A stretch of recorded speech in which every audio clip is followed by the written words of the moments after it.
Green Park Coaching Center, All India First Rank, 720 out of 720. Number of students joined MBBS in 2024, 1951. Green Park Coaching Center. அண்மைச் செய்தி. சென்னை நுங்கம்பாக்கத்தில் டாஸ்மாக் அதிகாரிகளிடம் அமலாக்கத்துறை நடத்திய விசாரணையானது தற்போது நிறைவு பெற்றிருக்கிறது. மேலும் விவரங்களை செய்தியாளர் சாலமன் வழங்கிட கேட்கலாம். சாலமன் வணக்கம். மேலும் தகவல்கள் என்னென்ன? டாஸ்மாக் முறைகேடு விவகாரம் தொடர்பாக தொடர்ச்சியாக அமலாக்கத்துறை அதிகாரிகள் விசாரணையில ஈடுபட்டு வருகின்றனர்.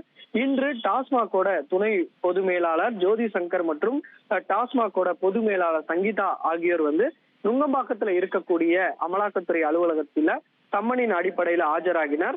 அவரிடம் பல்வேறு விசாரணையானது நடைபெற்றது. குறிப்பாக டாஸ்மாக் டெண்டர் தொடர்பாகவும், பார் லைசன்ஸ் தொடர்பாகவும், டிரான்ஸ்பர் உள்ளிட்டது தொடர்பாகவும் அமலாக்கத்துறை குற்றஞ்சாட்டிய நிலையில அது தொடர்பான ஆவணங்களின் அடிப்படையாக வைத்து இவர்களிடம் தீவிர விசாரணையில் ஈடுபட்டனர். சுமார் 6 மணி நேரமாக அவர்களிடம் விசாரணை மேற்கொண்ட நிலையில அது நிறைவடைந்து அவர்கள் அங்கிருந்து புறப்பட்டனர். இந்த சம்பவம் தொடர்பாக அடுத்தடுத்து சம்மனானது வழங்கப்பட்டும் வருகிறது.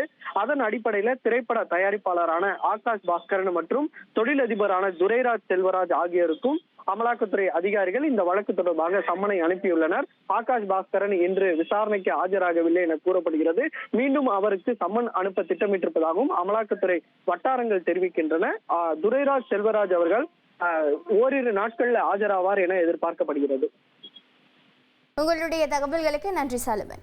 Green Park Coaching Center, All India First Rank, 720 out of 720. Number of students joined MBBS in 2024, 1951. Green Park Coaching Center.